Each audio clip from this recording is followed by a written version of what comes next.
오늘 본문의 말씀을 통하여서 영문 밖에서라고 하는 제목으로 하나님의 말씀을 함께 상고해 보기를 원합니다.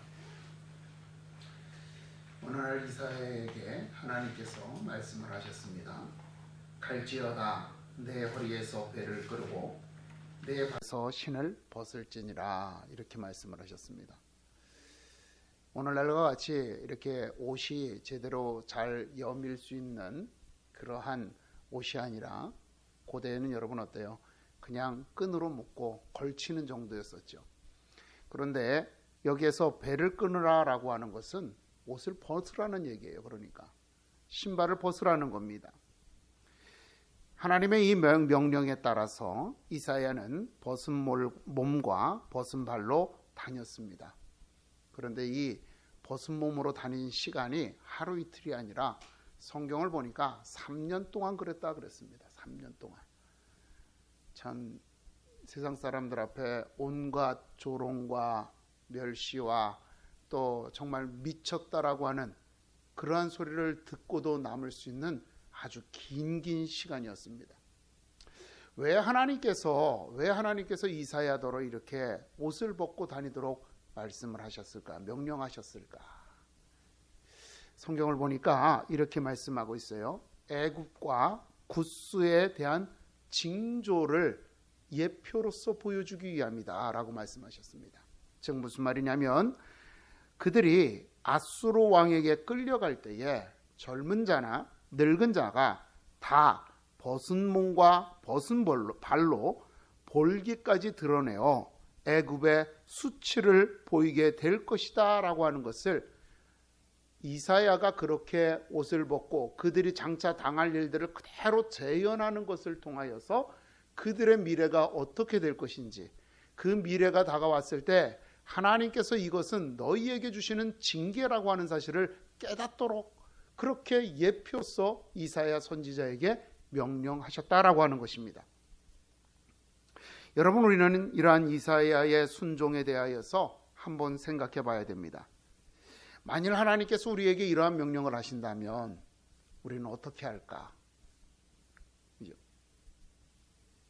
우리가 의도하지 않은, 우리가 상상하기도 싫은 그러한 일들을 하나님께서 명령하실 때 우리는 어떠한 모습으로 그 명령에 반응을 할 수 있을 것인가? 하나님께서 이렇게 이사야 선지자처럼 발궈벗고 다니라고 말씀을 하시지는 않으시겠죠. 그죠? 또 그때는 이런 어떤 예표, 장차 일어날 일들에 대한 하나님의 뜻을 나타내시기 위한 계획 속에서 이와 같은 일을 하셨기에 우리 하나님의 말씀은 성경 66권이 다 기록되는 것을 통하여 더 이상 이러한 중요한 어떤 명령을, 예표를 나타내는 명령을 우리들에게 말씀하시지는 않으실 겁니다. 그러나 그가 그 하나님의 명령에 순종했던 그 순종으로 우리가 하나님을 섬기기를 원하시는 것은 동일하다라고 말할 수 있을 것입니다. 우리에게 주어지는 순종이 어떠한 삶인 것인지 오늘 우리는 본문을 통해서 함께 살펴보고자 하는 것입니다. 오늘 본문을 보게 되면 예수님의 죽으심에 대한 의미를 우리들에게 해석해 주고 있는 것입니다. 예수님의 십자가의 죽으심을 구약의 제사, 특히 속죄의 제사에 비유하여 이 사도 바울은 히브리서를 그렇게 기록을 하였습니다. 구약 시대의 속죄의 제사는 이렇게 드렸습니다. 수송아지를 회막문 앞까지 이끌고 와서 거기에서 잡는 거예요. 그러니까 회막문은 성막이죠. 성막 앞에서 수송아지를 잡는 겁니다. 그리고 그 피를 받아다가 지성소 안에 들어가서, 성전 안에 들어가서, 그 성막 안에 들어가서 제단에 뿌려 바르고, 그리고 그 제단 밑에다가는 그 나머지 피를 다 쏟고, 그리고 그 수송아지의 내장, 그러니까 콩팥이라든지 기름이라든지 간의 꺼풀이라든지 이런 것들은 그 제단 위에서 다 태우라는 거죠. 그리고 그 수송아지의 고기와 살과 그 배설물 있죠. 안에 내장에 있는 더러운 오물 똥들은 다 성문 진 바깥으로 나가서 거기에서 태우라라고 하나님께서 말씀하셨어요. 출애굽기 29장에 그렇게 나온단 말입니다. 그 속죄의 제사를 비유해서 오늘 이 히브리서 기자, 즉 사도 바울은 예수님의 죽으심을 그렇게 이해하고 해석하고 있다라고 하는 것입니다. 예수님께서 십자가에 달리신 것은 우리의 죄를 위하여 속죄의 제사를 드리신 것이다. 그렇기 때문에 예수님은 성 안, 예루살렘 성 안인 성 바깥에 있는 골고다 언덕에 오르셔서 그곳에 이끌려 가셔서 그곳에서 죽임을 당하시고 거기에서 목숨을, 생명을 우리를 위하여 희생하셨다라고 하는 거죠. 그것을 11절의 말씀에서 이렇게 말합니다. 이는 죄를 위한 짐승의 피는 대제사장이 가지고 성소에 들어가고 그 육체는 영문 밖에서 불사름이라 그렇게 말씀하고 있죠. 왜 피는, 왜 그리고 내장은 그 성소 안에 가지고 들어가서 거기에서 불사르고 거기에 붓고 또 그 살과 거죽과 그 배설물들은 왜 바깥에서 불태웠을까? 여러분, 우리 하나님께서 동물을 먹을 때 피째 먹지 말라 그러셨죠? 왜 그러셨죠? 피에 생명이 있다 그랬습니다. 그죠? 우리의 피에 생명이 있는 거예요.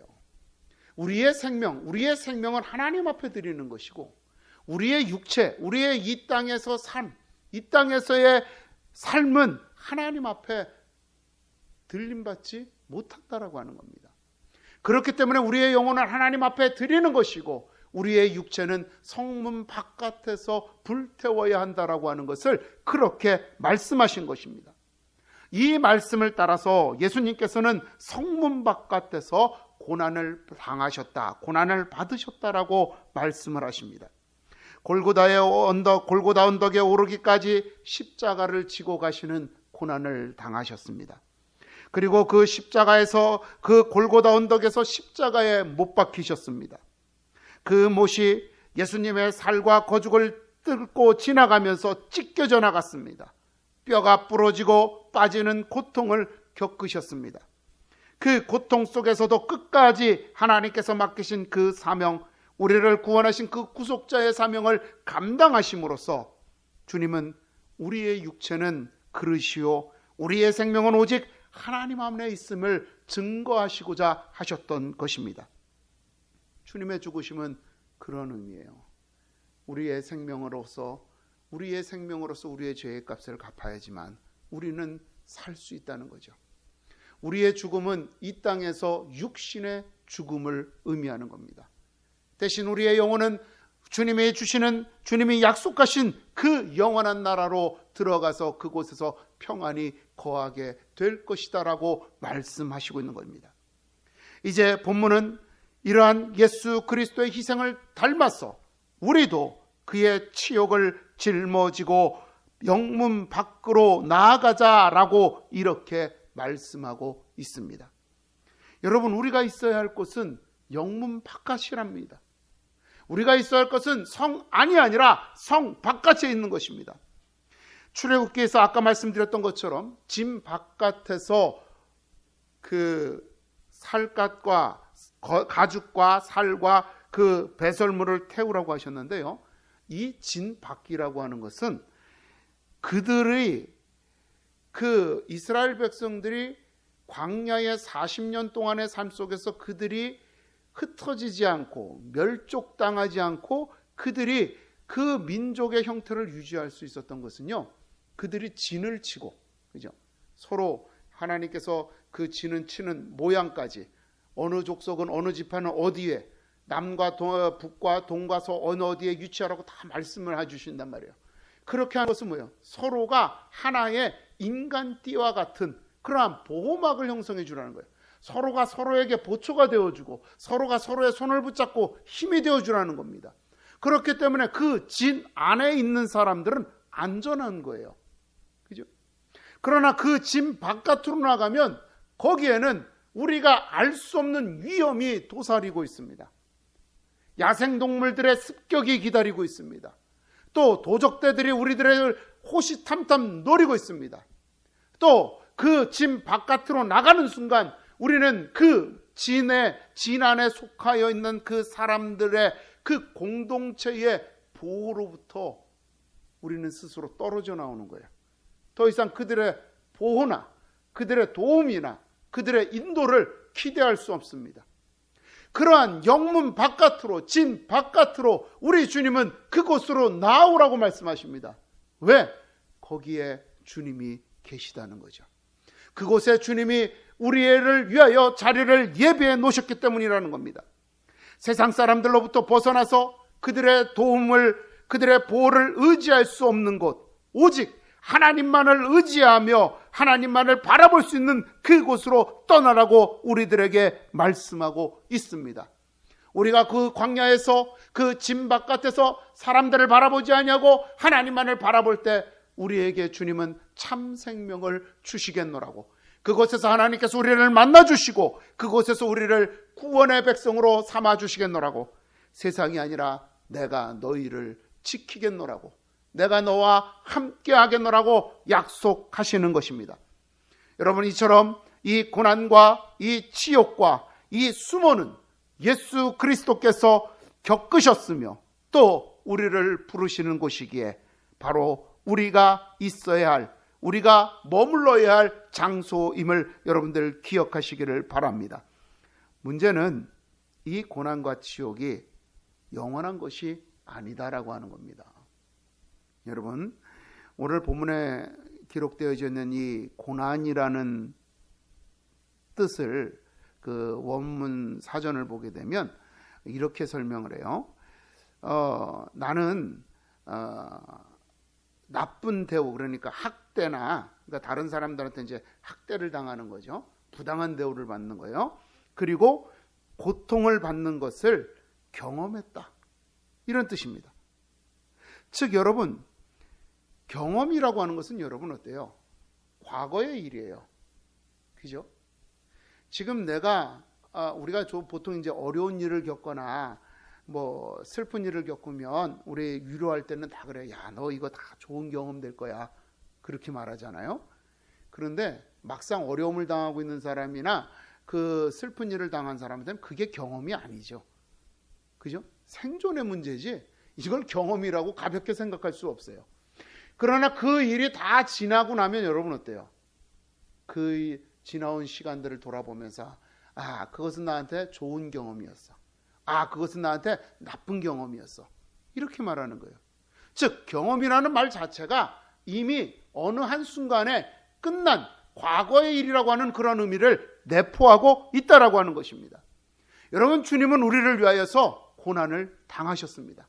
지금 고난을 당하시는 것이 아니라 이미 고난을 당하셨습니다. 그리고 그 고난을 통하여 우리의 구원자이심을 증거하시고 주님이, 아버지 하나님이 계시는 그 하나님의 나라로 올라가셨습니다. 그 고난 중에 계신 것이 아니라 이제는 영광 중에 계시는 것입니다. 그렇기에 고난은 과거의 일이요, 그 영광의 자리에 돌아가기 위한 하나의 과정이었던 것입니다. 여러분, 이제 우리가 겪고 있는 이 고난도 영원한 것이 아니라는 것입니다. 그 고난은 이제 언젠가 곧 끝날 것이고, 그 고난이 끝난 그 이후에 우리는 주님께서 우리를 위하여 예비하신 그 영광의 나라, 그 평화와 안식의 나라에 들어가 하나님의 영광에 동참하게 될 것이다 라고 하는 것을 우리에게 소망으로서 말씀해 주고 있는 것입니다. 더군다나 13절에 보고 있는요, 13절에 보면 그의 치욕이라고 이렇게 말씀을 하고 있습니다. 그의 치욕이다. 여러분, 그의 치욕이다라고 하면 여러분 어때요? 우리가 보통 한글에서 의자를 나타내면 이런 어떤 뭐랄까 소유의 관계를 나타내잖아요. 그죠? 나의 것, 너의 것, 그죠?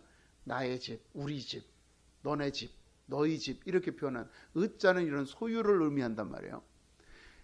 이 치욕이 누구 거라는 거예요? 예수님의 거라는 거예요. 예수님의 거라는 거예요. 예수님이 당하셨고, 예수님이 품으셨고, 예수님이 받아들이신 치욕이라는 겁니다. 영어 성경을 보게 되면 여기에는 예수님이 나았다라고 하는 의미의 단어를 써요. 그래서 의역을 하면 예수님께서 학대와 이런 고통을, 이런 치욕을 품으셨다라고 하는 겁니다. 누구를 위해서? 저와 여러분을 위해서 친히 담당하셨다는 거예요. 거부하지 않으시고 그것을 받아들이셨다는 겁니다. 예수님께서 받아들이신, 예수님께서 품으신, 예수님께서 허용하신 그 불명예를 주님은 우리들도 품으라고 말씀하시는 겁니다. 그 부당한 대우를 품으라고 말씀하고 있는 것입니다. 어디에서? 영문 밖에서 우리에게 그것을 수용하라라고 말씀하시는 거죠. 그 삶이 복된 삶이라고 사도 바울은 베드로전서 4장 14절에서 너희가 그리스도의 이름으로 치욕을 당하면 복 있는 자로다. 영광의 영 곧 하나님의 영이 너희 위에 계심이로다 라고 이렇게 말씀하고 있습니다. 주께서 그 십자가로 우리의 생명을 살리심으로 우리에게 허락하신 그 영광이 우리가 그 영문 바깥으로 나아갈 때 우리에게 임할 것이라고 말씀하고 있습니다. 여러분, 우리는 이 확신을 가지고 영문 바깥으로 나아가야 합니다. 여러분, 이 영문 바깥이라고 하는 것은요, 우리의 평안한 삶, 그 바깥을 가리키고 있는 것입니다. 사람들은 자신들만의 성을 쌓고 살아갑니다. 그죠? 자기를 보호하기 위해서 자기 나름대로의 성을 쌓아요. 어떤 사람들은 재산을 가지고 성을 쌓아요. 그죠? 내가 더 이상 배고픔의 고통을 당하지 않을 거야. 내가 집 없는 소름을 당하지 않을 거야. 그래서 재산을 쌓습니다. 어떤 사람들은 명예를 재산으로 삼아요. 성으로 쌓아요. 내가 사람들한테 더 이상 무시당하지 않을 거야. 내가 사람들한테 정말 인정받는 삶을 살 거야. 그러면서 명예라고 하는 그 성을 쌓습니다. 또 어떤 사람들은 아름다움이라는 성을 쌓아요. 나는 사람들 앞에 예쁘다는 칭찬을 받을 거야. 더 이상 내가 못생겼다는 칭찬을 안 받을 거야. 그런 비난을 안 받을 거야. 그래서 외모를 가꾸기 위해서 자신의 성을 열심히 쌓습니다. 그 돈이나 명예나 권력이나 아름다움이나 건강이 있어야지만 내가 행복하다고 여기는 그 순간 그것들은 나를 둘러싸고 있는 나의 성이 되는 거죠. 그 안에서 나는 평안하게 살 수 있다라고 생각을 하는 겁니다. 그런데 주님이 뭐라 그러냐면 그 성 바깥으로 나오라는 겁니다. 그 성 바깥으로 나오라는 겁니다. 지금 내가 나를 안전하게 해줄 거라고 여기는 것들, 내 삶을 지탱해 주고 있다라고 여기는 그것들은 너희를 참으로 보호하고 너희를 행복하게 하고 너희를 안전하게 하는 것이 아니라 그곳으로부터 벗어나서 광야로 와서 나를 만나라고 말씀하는 겁니다. 그곳에서 너희를 위한 참된 행복이 있고 그곳에 너희를 위하여 준비되어진 참된 안식이 있고 내가 너희에게 줄 영광과 평화가 거기에 있다라고 주님은 말씀하고 있는 것입니다. 여러분, 우리는 이 성의 문을 열고 바깥으로 나가야 됩니다. 하나님의 말씀을 따라서 바깥으로 나아가야 합니다.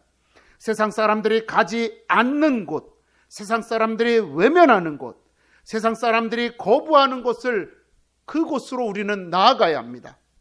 세상 사람들이 자신들의 안전을 보장한다라고 말하는 그 삶의 방식, 그러한 삶의 상식 바깥으로 우리는 나아가야 합니다.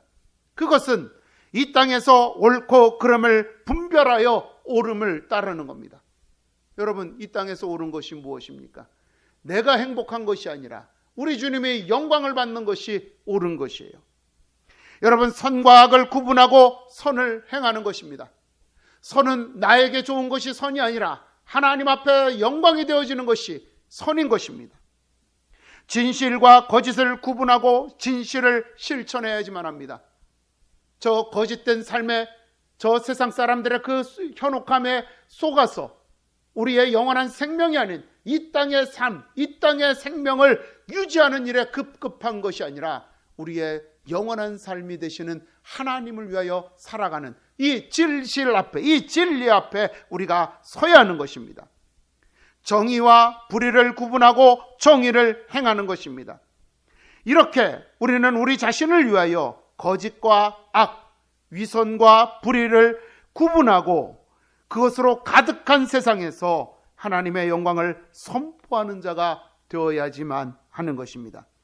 그것이 비록 우리를 불편하게 하고 우리를 불안하게 하고 우리를 두렵게 한다 할지라도, 그래서 그들의 보호를 걷어가서 우리가 안절부절하는 상황이 온다 할지라도 우리는 우리와 함께 계시는 하나님을 믿고 우리를 보호하시며 우리를 인도하실 그 하나님을 믿고 그렇게 해야지만 하는 것입니다. 이러한 삶을 가리켜서 본문 15절 16절에 보게 되니까 이것이 찬송의 제사요 하나님이 기뻐하시는 제사라라고 말씀하고 있습니다. 어떤 상황에서도 그분을 증언하는 것, 어떤 상황에서도 하나님의 선을 행하는 것, 어떠한 상황에서도 주님의 사랑을 나누는 것이 하나님이 기뻐하시는 제사다라고 말씀하고 있는 것입니다. 여러분, 다시 이사야로 돌아갑니다. 하나님의 명령을 따랐던 이사야를 여러분 한번 마음속으로 그려보세요. 내가 이사야라면 어땠을까? 그는 나름대로 선지자로서 사람들에게 존중받는 사람이었습니다. 풍족한 삶은 아니었지만 그 왕까지도 어떤 문제가 생기면 이사야의 조언을 구하면서 하나님께서 무엇라 말씀하시는지 묻는 그러한 사람이었어요. 그런데 하나님은 그에게 벗고 다니라는 겁니다. 우리의 수치를 드러내고 다니라는 겁니다. 그럴 때 이사야가 어떠했을까요? 굉장히 마음속으로 갈등했을 겁니다. 그죠? 왜? 내가 이제까지 쌓아왔던 평판들, 이제까지 내 삶을 안전하게 지켜주고 있던 그 모든 안전판들, 그걸 다 내려놓아야 되는 거예요. 하루 이틀이 아니라 3년이라는 시간 동안 사람들에게 손가락질 받을 겁니다.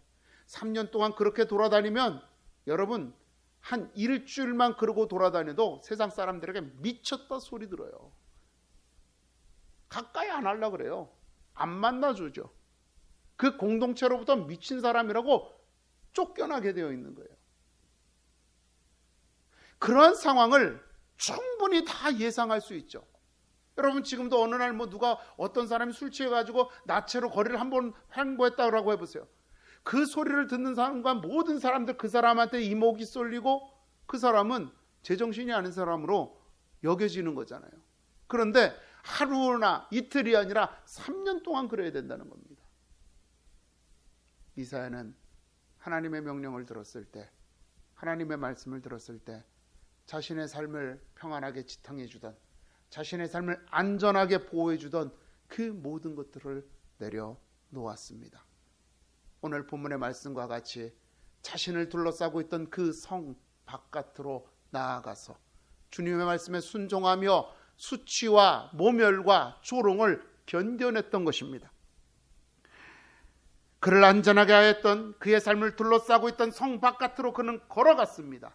그가 옷을 벗으면, 그가 신을 벗으면 그를 행복하고 안전하며 존경받던 삶, 그 삶의 자리 바깥으로 나아가는 것이었습니다. 여러분, 오늘 나의 삶의 자리, 내 주변을 둘러싸고 있는 이 평화와 안식의 문을 열고 영문 바깥으로 우리는 나아가야 합니다. 주님이 그곳에서 우리를 부르십니다. 주님이 우리를 기다리십니다. 우리가 당신을 온전하게 찬양하는 자로 세우시기 위하여 주님은 영문 밖에서 우리를 기다리고 계십니다. 여러분, 이 부름에 응답하는 저와 여러분이 되기를 주님의 이름으로 축원을 드립니다.